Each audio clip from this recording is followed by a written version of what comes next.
Assalamualaikum warahmatullahi wabarakatuh. Perkenalkan, nama saya Yoga Irjan Wicaksana dari Prodi Manajemen S1 Fakultas Ekonomi, Ilmu Sosial dan Humaniora Universitas Aisyah Yogyakarta. Kali ini saya akan mempresentasikan hasil tugas saya, yaitu tentang iman kepada makhluk gaib. Makhluk gaib adalah semua makhluk yang diciptakan oleh Allah Subhanahu wa taala dapat dibagi kepada dua macam, yaitu yang gaib dan yang nyata. Yang membedakan keduanya adalah bisa dan tidak bisanya dipantau oleh panca indera manusia.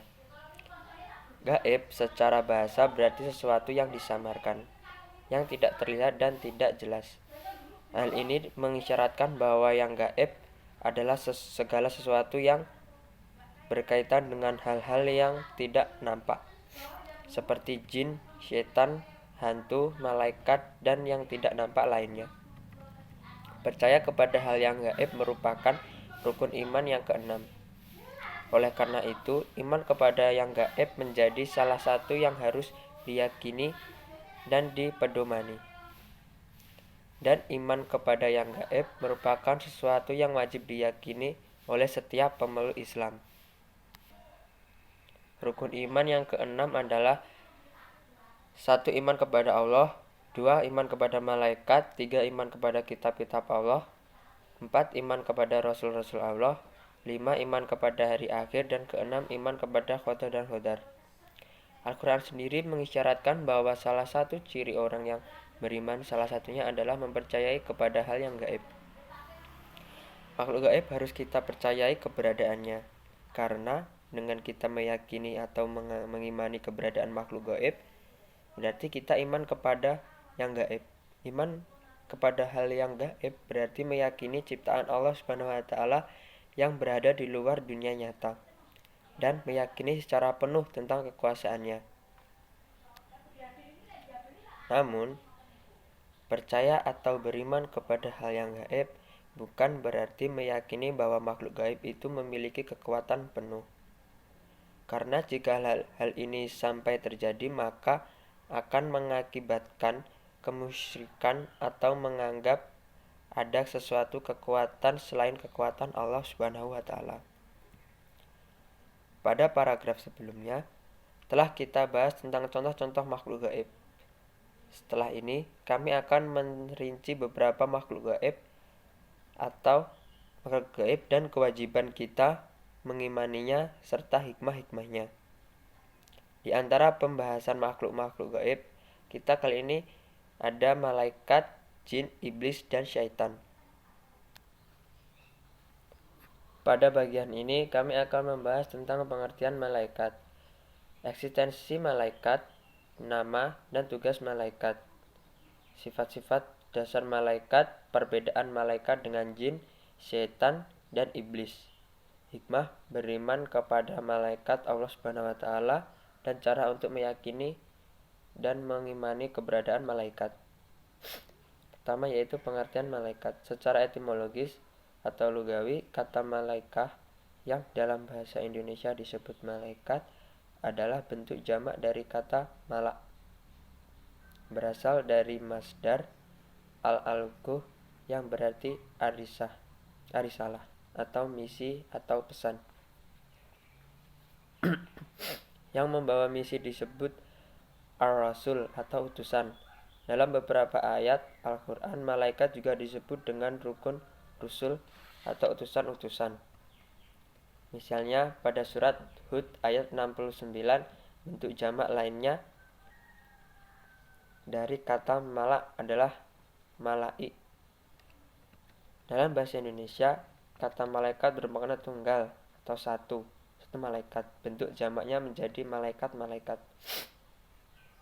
Secara terminologis, istilahi malaikat adalah makhluk gaib yang diciptakan oleh Allah Subhanahu wa taala dari cahaya atau nur dengan wujud dan sifat-sifat tertentu. Tentang penciptaan malaikat, Rasulullah SAW menginformasikan bahwa malaikat diciptakan dari cahaya atau nur, berbeda dengan jin yang diciptakan dari api atau nar. malaikat itu diciptakan dari cahaya, jin diciptakan dari nyala api, dan Adam diciptakan dari apa yang telah diterangkan kepadamu semua.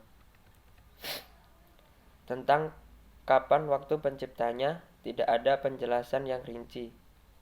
Tapi secara jelasnya malaikat diciptakan lebih dahulu dari manusia pertama, yaitu Adam alaihissalam. Sebagaimana yang disebutkan oleh Allah Subhanahu wa taala dalam surat Al-Baqarah ayat 30 yang artinya, ingatlah ketika Rabb-mu berfirman kepada para malaikat, sesungguhnya aku hendak menjadikan seseorang khalifah di muka bumi. Eksistensi malaikat. Semua makhluk ciptaan Allah Subhanahu wa taala dibagi kepada dua macam, yaitu makhluk yang gaib atau al-gaib dan makhluk yang nyata atau asy-syahadah. Yang bisa membedakan keduanya adalah panca indera manusia. Segala sesuatu yang tidak bisa dijangkau oleh salah satu panca indera manusia digolongkan kepada al-gaib. Sedangkan yang bisa dijangkau oleh salah satu panca indera manusia digolongkan dengan kepada asy-syahadah. Untuk mengetahui dan mengimani wujud makhluk gaib tersebut, seseorang dapat menempuh dua cara. Pertama, melalui berita atau informasi yang diberikan oleh sumber tertentu atau bil akhbar. Kedua, melalui bukti-bukti nyata yang menunjukkan makhluk gaib itu ada atau bil atsar. Salah satu makhluk gaib Allah adalah malaikat. Allah menciptakan makhluk-makhluk untuk menjalankan alam semesta ini. Di antara makhluk-makhluk Allah ada yang diciptakan nyata, yaitu meliputi seluruh zat dan energi fisik termasuk makhluk-makhluk biologis. Dan ada yang diciptakan gaib. Hukum fisik real berlaku untuk makhluk nyata dan gaib berlaku untuk makhluk gaib. Tidak banyak yang dapat diketahui manusia tentang kegaiban kecuali yang diinformasikan Allah Subhanahu wa taala melalui Rasul dan kitabnya. Sebagai makhluk gaib, wujud malaikat tidak dapat dilihat, didengar, diraba, dicium, dan dicicipi atau dirasakan oleh manusia.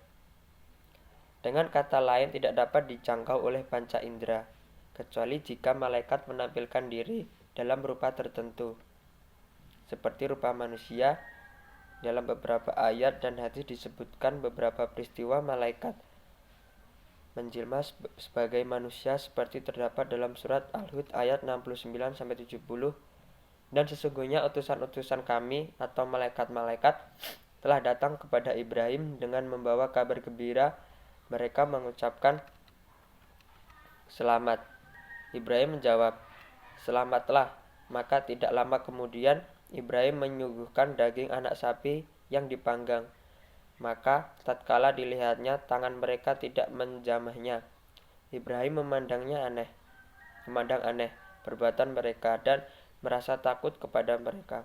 Malaikat itu berkata, jangan kamu takut, sesungguhnya kami adalah malaikat-malaikat yang diutus kepada kaum Lut. Cukup sekian presentasi dari saya tentang mengenai iman kepada makhluk gaib. Bila kurang ada lebihnya, saya mohon maaf. Semoga bermanfaat bagi kalian yang menonton video ini.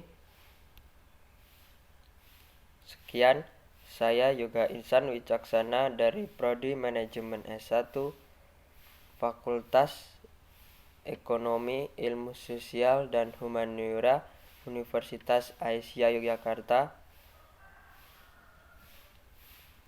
Assalamualaikum warahmatullahi wabarakatuh.